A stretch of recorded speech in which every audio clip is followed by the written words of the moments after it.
Hi everyone, and welcome to One Healthy Boston's Facebook Live. I'm Kristen Perfettio. We are going to be talking about the psychology of weight loss surgery tonight. You know, some people struggling with weight management can take both a physical and emotional toll on its body. These weight management procedures can take both an emotional and physical toll on their bodies. And while they may be prepared for the physical changes in their life, patients may not be ultimately prepared for the impact the emotional changes have. And so tonight we are joined by Dr. Mark Gorman, a psychologist and director of behavioral services at South Shore Hospital. And Dr. Gorman is going to explain how speaking with a psychologist about weight loss surgery can help patients navigate their emotional recovery. We want to welcome you, Dr. Gorman. Thank you so much for joining us this evening. Thank you for having me. Awesome. I think we're going to get some great questions, and I want to invite our viewers at home to send in their questions regarding this topic. Again, we'll be talking about the psychology of weight loss surgery. Dr. Gorman, I want to start with the question, on average, what does recovery look like for bariatric surgery patients? Great question. I think a lot of people come in the door, surgery is more and more common, so a lot of people know other people that have had it, and there's kind of a wide range of recovery. Many people should have an expectation that within a few weeks of surgery, they should be feeling a bit better. I'd say probably 6 to 8 weeks out, physically, they've recovered very well. As far as emotionally speaking, that's a different story. I think some people have a very smooth and easy transition. For other people, they can struggle in the short term and the long term, which is one of the good things about being in a comprehensive program is they have a chance to work with people around that. Okay.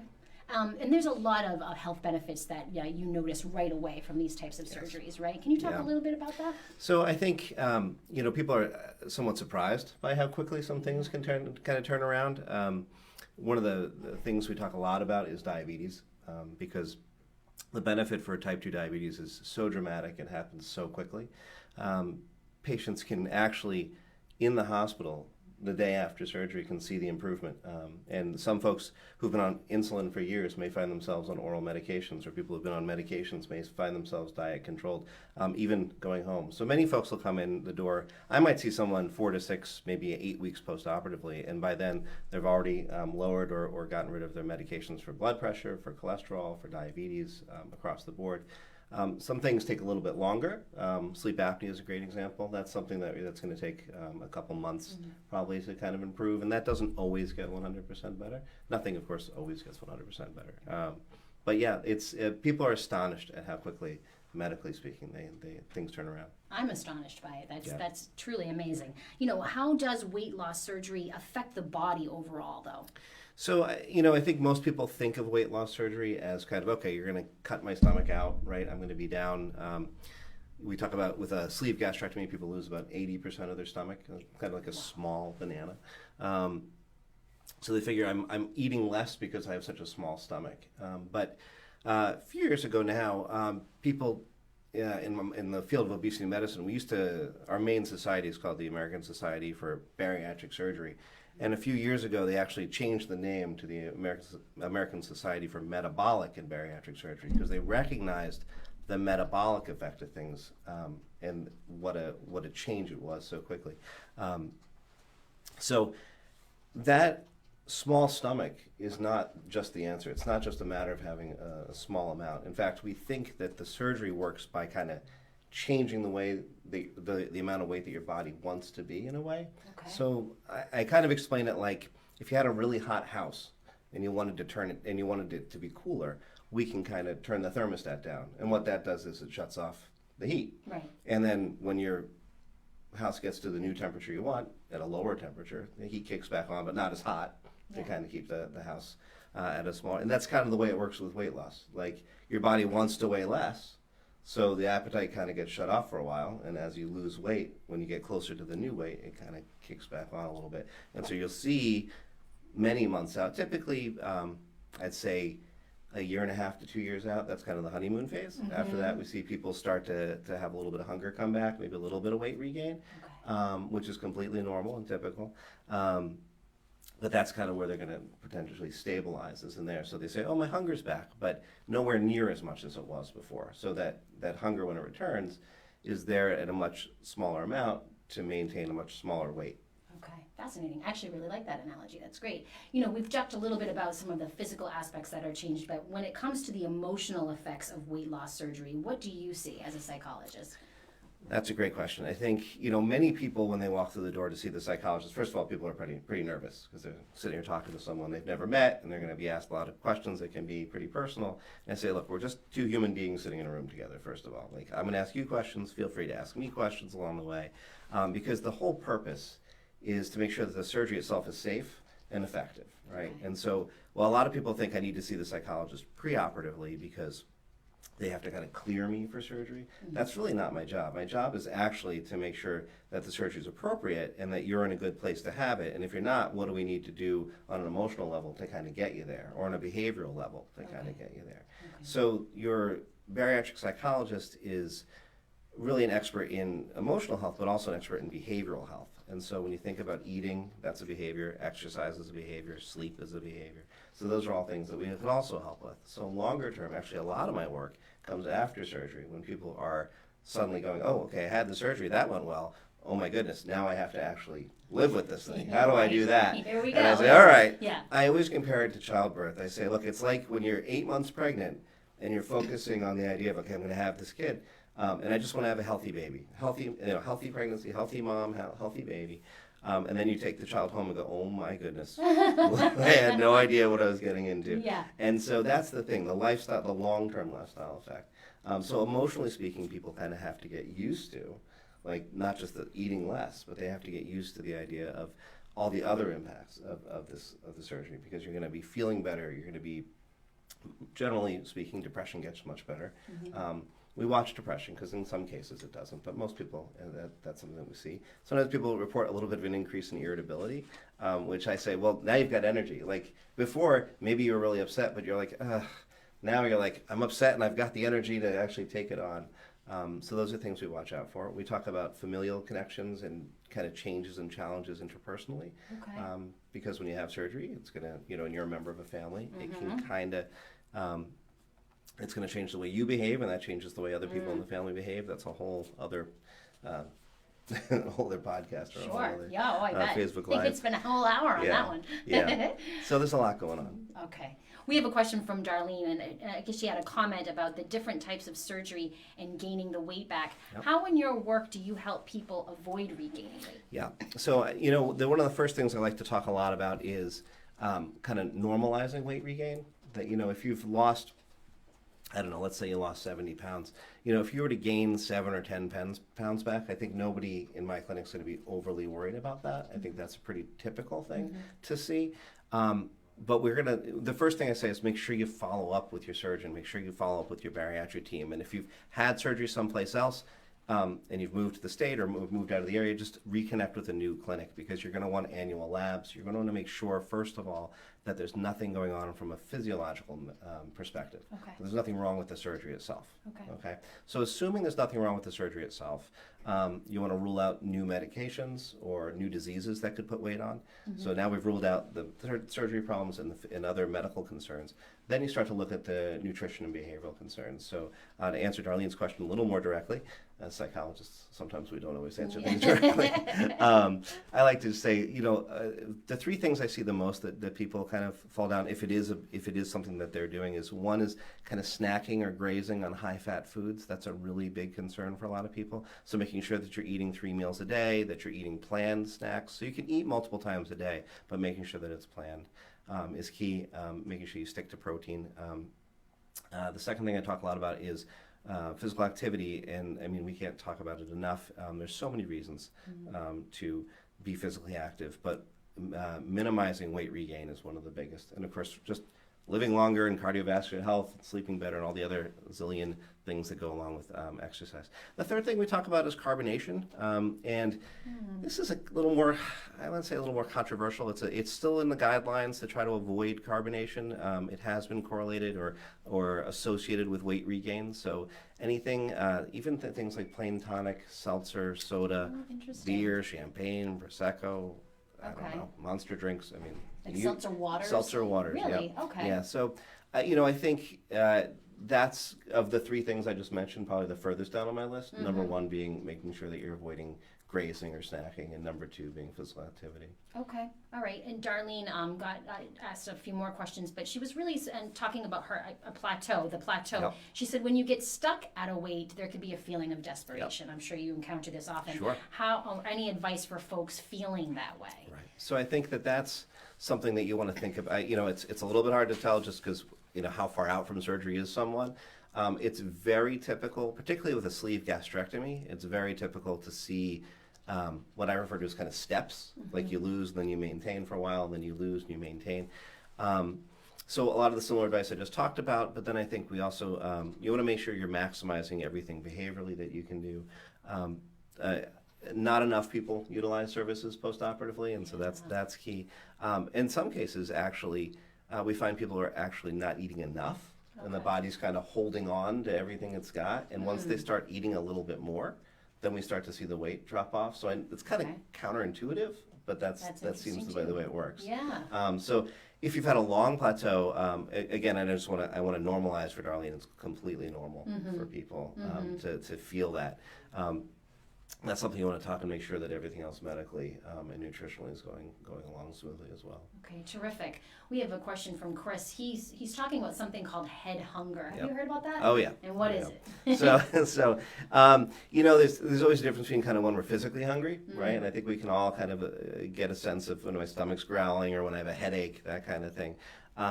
Head hunger is more along the lines of kind of when food's kind of calling out to me, typically speaking, or maybe an emotional eating situation. So, we talk a lot about identifying it. Right now, are you physically hungry or are you kind of emotionally or head hungry? And if you're physically hungry, it's important to eat. It's important to evaluate kind of what is it you're looking for, what's going to make you feel better. Is there certain tastes, textures that you're looking for? If it's a head hunger, then the question is what's going on? Is this something you just got an argument with your spouse? Was it you had a hard day at work? You just wanted something to kind of relax or chill out? And I tell people all the time, the opposite of stress is not eating. The opposite of stress is relaxation. The opposite of boredom is activity. The opposite of loneliness is companionship. So I think that it's a matter of going, coping with the appropriate coping mechanism. Not that they're all very good at that, but I spend a lot of time talking about emotional eating, both before and after weight loss surgery. So that was going to be my next question. Before someone comes in for this surgery, if they've elected to do so, do you have conversations with them to talk about some of their triggers that may, after this surgery, you may want to pay attention for when you're bored, you tend to grab for the potato chip bag, that kind of thing. Right. You address those things beforehand? Absolutely. I think when we talk about the most common kind of psychological concerns that people have who are coming in to have weight loss surgery, anxiety is number one. And so we talk a lot about stress-induced eating. And I talk a lot about the fact that we're taking away your coping mechanism. If typically you turn to food, what are you going to turn to after surgery? Okay. And usually I say to people, look, you haven't lived 55 years and not figured out how to deal with it. It's just this is the one that you reach for the most. What are other things you can do? And also being completely reasonable about it. Some people say, well, I'll start running. I said, well, okay, but if it's 12:30 at night, I'm not sure going for a run's the idea. What else can we kind of come up with? And being pragmatic about it. Like, you have to sit down and plan some of these things out. Okay. And what are some of those reasonable things? Do you have any ideas? Yeah. Lots of ideas. I think it is an individual basis because obviously what works for one person doesn't work for everybody. So, sometimes it's I think about the old game shows where they say they're not that old. Phone a friend kind of thing. Yeah. But sometimes it is making sure that you're connected. I used to talk about libraries a lot back when, and I'd say, go take out 12 books. You're not going to read 12. You're going to read one, but surround yourself. Try to avoid the barriers, those kinds of things. So if it's music, if it's books, if it's meditation, if it's mindfulness, if it's yoga, whatever it might be, that kind of, I say some of those words, some of the viewers might be cringing. I'd help you figure out what works for you. That's your job, to help you figure it out, right? Yep. All right. So Chelsea at home would like to hear about losing too much weight. Is it possible, and how to manage that? That's a great question. So I have to say, Chelsea, I've been doing this for almost 20 years. This is my 20th year in obesity medicine, and I can probably count on two hands the number of patients that have lost too much weight after surgery, and because it's not the norm. The vast majority of folks actually don't even get necessarily into a healthy weight range. About 5% of our patients will reach a healthy weight. So it's a very small subset of them who will kind of go lower than that. And if that's happening, usually there's something medical going on. And as a psychologist, I'll kind of stick to the behavioral end of things, but that's one of the benefits, of course. There are a lot of places to have surgery, and there are a lot of good teams, and we're very blessed, obviously, to be in the Boston area and have a lot of great hospitals. But to be in a clinic where you feel really comfortable with the surgeon, with the medical staff, with the dietitians, and hopefully they have their behaviorists like right in-house. Because as wonderful as 2020 is, with the ability to kind of be able to reach out to one another through emails and phones and faxes and all this good stuff, there's nothing that compares to just my patient's having a problem, I walk them literally across the hall and knock on the door and say, Dr. So-and-so, I need you to see my patient right now. That's fantastic. So, we want to welcome our viewers again who are just joining us. We're talking with Dr. Mark Gorman, a psychologist and director of behavioral services at South Shore Hospital. Dr. Gorman speaking with us today about the psychology of weight loss surgery. So please send in your questions. We have a question from David, and he wants to know, how long after surgery do you see improvements in anxiety and depression? Sure. So, some of this depends on kind of where it's coming from, right? So if it's low mood directly related to weight, you're going to see it. It depends on how quickly you lose weight. But I would say, typically speaking, one of the first times I see people post-operatively is just about 6 to 8 weeks post-op. And even by then, people are saying it's astonishing how good they feel. And of course, they feel good because they're losing weight and their medical concerns are improving. And they're talking already about mobility being improved, already about shortness of breath improving. So with that, we start to see those things. But that being said, there certainly are plenty of folks who continue to have anxiety and depression. And in some cases, it takes longer. And in some cases, it doesn't clear up because sometimes anxiety and depression is not related to obesity. In fact, many times, I should say, depression and anxiety are not necessarily related to obesity. I don't want to say that those two things are the same. But again, one of the really cool things about my job. I have a lot of cool things about my job. I'm very lucky. You do? But one of the cool things about it is I see a lot of people who have never seen a psychologist or a psychiatrist or counselor, and I'm the first person to kind of say, look, there's a name for this, or there's some treatment for this.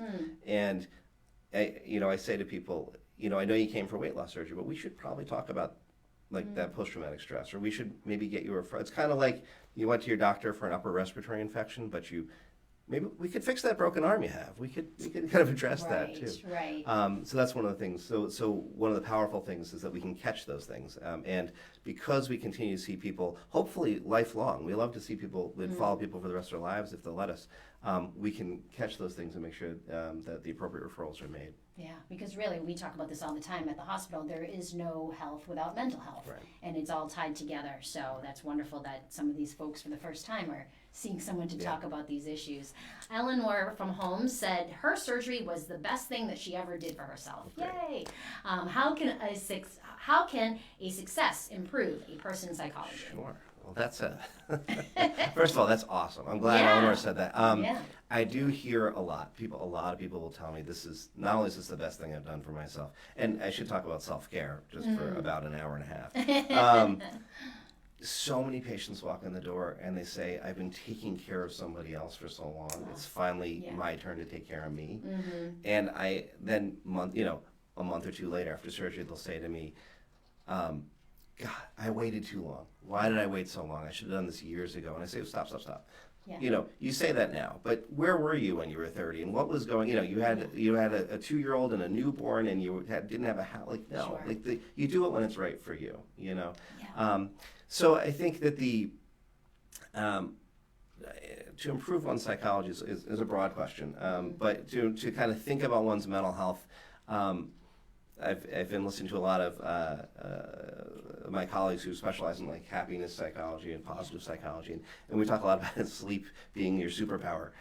Getting enough sleep, it's so basic. Getting enough sleep, getting enough exercise, and eating healthy. If we can kind of make those the bedrock, if you can shape your life around some of those things, and so many of us don't, right? So many of us, it's all about our job, it's all about our commute, it's all about whatever is going on in our extended family, and it's sometimes you have to say, we don't make, how many of us live in a place where we can go for a walk, right? Versus, is it safe where we live? Is it busy where we live? Is there traffic everywhere? And so to take some time to just step back and start to think about, all right, if sleep's important, because think about that. If suddenly people get 5 hours of sleep and now we want to get, 6, 7, 8, 9, whatever it is, that there's a domino effect there, and you have to work backwards from there, which, okay, well, that means I have to get home earlier, which means I have to leave on time. Gotcha. Okay. Leaving on time from work. Yeah. Yeah. You know, so it's a whole What's that like, right? So, I talk about weight loss surgery, and people say they use the word lifestyle change a lot. I love the word lifestyle change, but to actually change one's lifestyle, that's a whole different thing. Sure. So to take a step back and say, this is kind of the tip of the iceberg. People have weight loss surgery, and then they recognize, oh my goodness, I got this going. Now how do I get everything else going? And again, it's one of the things we talk a lot about after surgery. So it really comes down to setting realistic goals. Yes, which we are horrible at doing as human beings. Whole, right? We are so bad. Like, think about time management. Think about how many things you think you're going to get done before you go to bed versus how many things get done. Think about your weekend and what you hope to accomplish by Sunday night. So setting realistic goals means some people, I say, look, if one of the best things you're doing is you're just spending an hour or 45 minutes with me just talking about taking care of yourself for this week. Like, how often do we sit down and think about ourselves for 45 minutes and what we can do? Yeah, that's so true. That's so true. I love that. Rich suggests shopping for a provider/clinic that offers more than just surgery. And do you have any tips on that? Yeah, well, so there are a number of programs in the Boston area that do that. And I think that there are, again, we're blessed to have great hospitals. There's I have kind of two takes on that. One is if you do go to a surgical center, you're going to probably have a recommendation for surgery. That makes a lot of sense. Yeah. But what I say is go to a surgical center, hear what they have to say. Like, you're educating yourself on what the surgery is and then if you say to them or to your primary care, I also want to explore non-surgical options, and they'll send you to somebody, another clinic perhaps within the hospital setting to talk about that. That being said, there are programs in Boston that are comprehensive, that do everything.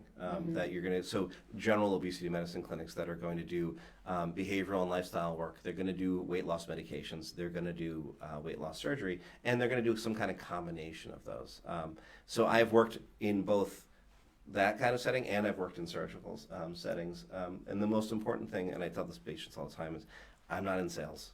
That's not my job. My job is to kind of make sure that you have the information you need, and that I can answer any questions you have. And sometimes, obviously it's a huge decision whether I have weight loss or not. So I said, let's spend a few sessions just talking about, from your perspective, the pros and cons. Like, I don't have any skin in the game.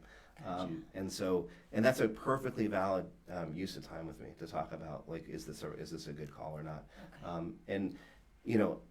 The dietitians and psychologists that you're going to meet with, we've all practiced in behavioral and nutritional and surgical and non-surgical weight loss, so we can talk about all your different options. Our surgeons obviously do surgery, so they're excellent at doing surgery, and they can talk about their colleagues, and certainly we can refer to the clinic I work in happens to do everything. We can refer to one another, and we're one big clinic, so we're like that now.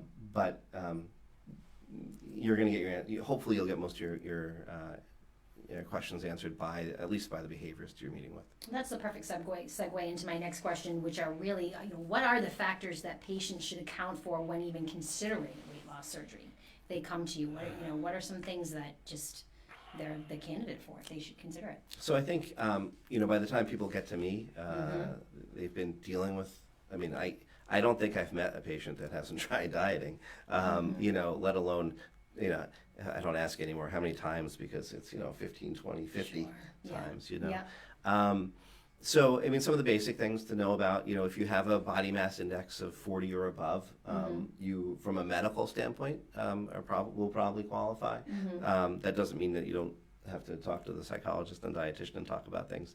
If your body mass index is 35, and you have a significant medical comorbidity, like such as sleep apnea, diabetes, hypertension, or complex hypertension, then you're going to also probably, from a medical perspective. So many people are surprised that they qualify. They said, I didn't think I was heavy enough. I'm like, well, it's not weight. We're not just doing this to get the weight off. We're talking about your long-term lifespan. Sure. One of the really interesting stats is that patients who have weight loss surgery, and I believe that the age of the patients in the study was under 65, just to be clear. So under 65, we'll just put that as a little asterisk.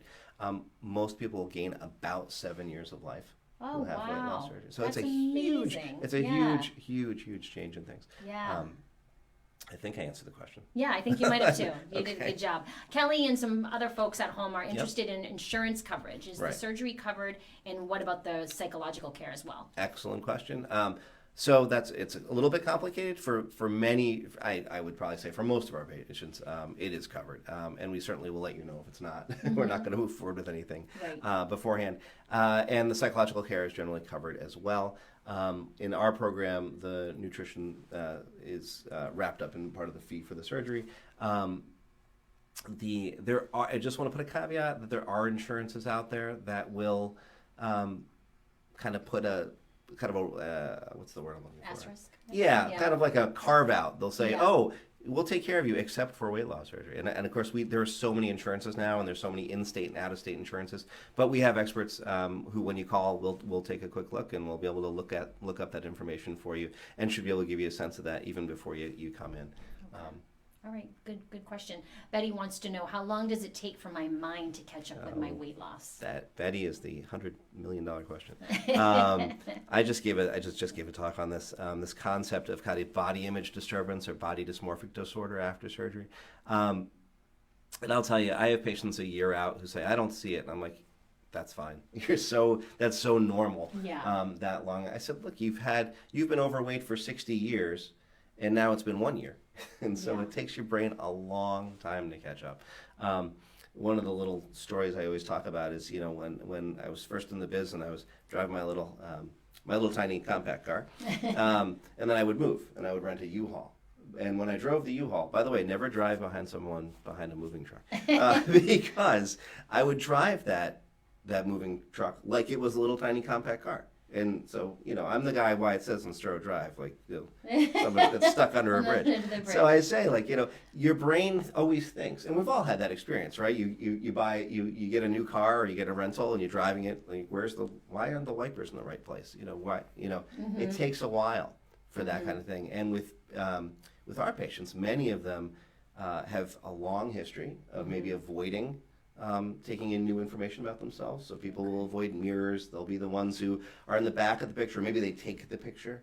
And we need a lot of repetitive exposure to ourselves to see the changes, right? And in fact, I have patients who say, I don't know why people at work haven't noticed. And I said, well, it's been 3 months, and every day they see you, it's just a little bit less. Right. But if you see somebody that hasn't seen you in 3 months, Sure. it's a dramatic change in things. So I know I didn't directly answer that question, but the long story short is we always talk about it. It's something that can be addressed if it's a long-term problem. For most people, I don't think it does eventually catch up to them. But people are really good at kind of walking their way back through their closets and saying, okay, and then they get to the smallest clothing they have, and they need smaller clothing, but they're like, I don't want to go spend the money right now. And I'm like, oh, yeah, that makes sense, I know. Yeah. But you do have to keep going. And time and time again, people will say, they'll go to a store and they'll take their daughter or their sister or somebody or their brother, whatever, and they'll say to them, you need smaller. Like, no, I was a 3X and this is an XL, and they're like, you need a medium, Mom. It's time to kind of, and that's a hard thing, I think, for people to really grasp, because it happens fast. Right. What a question I have for you is how do you coach folks who have lost a significant amount of weight through weight loss surgery about them sharing their post-bariatric surgery with strangers and coworkers and friends, because that's a big portion of their life. Do you give them guidance on that? So, I think, yes, I do. First of all, you get to meet with me, we talk for an hour or two, I give you my best thoughts about it, but your lives, you know what's going on with you and your relationships better than any psychologist ever will. But I tell folks, I do think that it's important to tell your closest family or friends. And I kind of have a litmus test I tell people. I say, look, pick your best friend. And I don't know, your best friend's name is Bob. And you say, if Bob had some major surgery and didn't tell you, how would that make you feel? Right? And if you go, oh my God, Bob, like, how could you not tell me? Like, my best friend. That's someone you should tell, right? And if you think about your next best friend, Sally, or I don't know, coworker Sally, and you go, oh, Sally had major surgery, didn't tell you, how do you feel? You're like, oh, I hope Sally's okay. Probably not someone you need to tell. Relationships generally boil down to trust and communication. And so you want to be very careful and very cautious of this. This is a surgery where people are going to know what happened. Sure. Okay, so if you had a heart condition and you had to have a quadruple bypass, nobody's going to know unless they see the scar on your chest, right? Because they're not going to notice maybe so much. You have weight loss surgery, people aren't going to know. And if you think about, just think about, I always think about when there's a question of whether or not someone had a nose job, and it's like all over the news.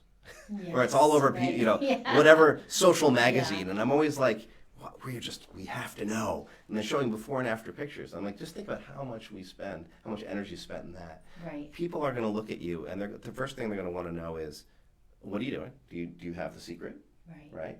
Or they're going to think, are you sick? Do you have cancer? What's going on? So I think it's important to the degree that you feel comfortable, to be honest with folks.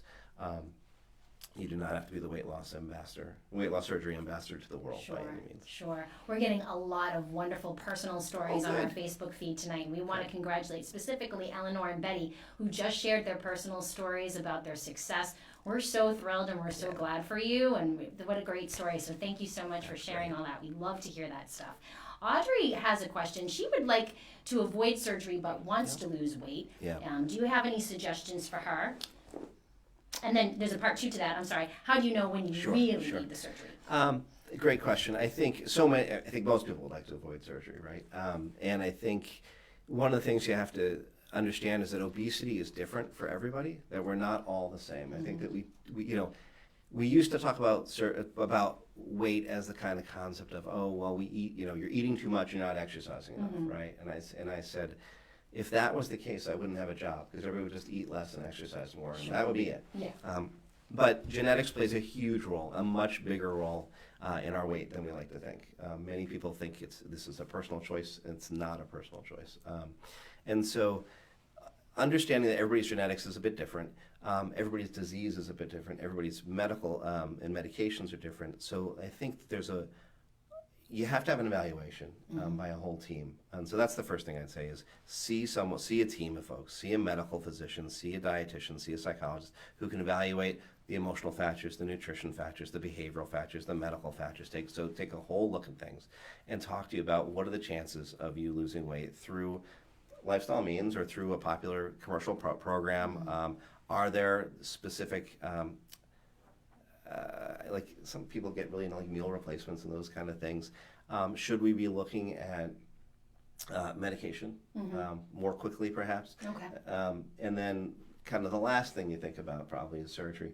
But to answer the second part of her question, if you've been struggling with weight and you've done I have people with 20 diets, and some of them they've done 3 times each. And I say, listen, now you've done 60 times you've done this and it hasn't worked. Like, how many times are we going to kind of beat our heads against that brick wall before we say dieting is not the answer here? Right. And that doesn't mean that eating healthy and having a healthy lifestyle isn't important, right? You have to do that just for physical health. Right. But for weight loss, there's going to be more to it than that. And that's when you have to talk about medications or in some cases surgery. I'm not sure when you turn to it. I think we treat less than 1% of patients who could actually have weight loss surgery have it, so that many more people should be thinking about it. But again, our job is to answer questions and give people our best sense of what we think their best options are. I will say, if you just look at the science of things, there's really no question about the fact that surgery is your best bet for losing weight and, even more importantly, keeping it off long term. You're going to lose a lot more weight and keep it off a lot longer. I think that's a really hard thing for people to hear, and I think it's a very different thing between like, what does science say versus I'm a human being, what do I think? And that's again part of the power of coming in and talking to everybody is we can cross that threshold and say this is what it is, but let's talk about you and what's going on in your life. Gotcha. We've got literally just like a minute left here. Oh boy. But I do want to fit one thing in. You've seen, I'm sure, a ton of success stories. What would be the key takeaway, or what have you taken away from those patients who have worked the program, worked the surgery, and have had true success? What's that key takeaway on this? the zillion-dollar question here at the end. I don't know that I can answer that in a minute, but I'll say I think that there are a couple of things. One is long-term follow-up, I think is key. So many people disappear after a year or two, and there are some really important things that have to happen, like obesity medicine related labs that your primary care is probably not going to do. And the other thing is that people too quickly assume that weight regain is due to their own quote unquote failings. And I say, before you think of the fact that you're eating more or that you're hungrier, and so therefore you've let yourself down, stop, because actually eating more or being hungrier are symptoms of something else that could be on. There could be something with a surgery. There could be a fistula that we can go in and fix. It would stop weight regain from happening. So make sure that medically you're being monitored. There's no question that in the long run, the people who walk through my door who have lost more weight than typical are exercising, and they are really exercising. And these are people who, in many cases, were doing very, very little or none as far as exercise goes. And now they're running 5Ks or 10K or marathons. I mean, and I'm not talking a year out. I'm talking, years out. But they built up to that. They think of it as a long-term lifestyle change, and to really own the concept of a lifestyle change. These are incremental things that you do day in and day out.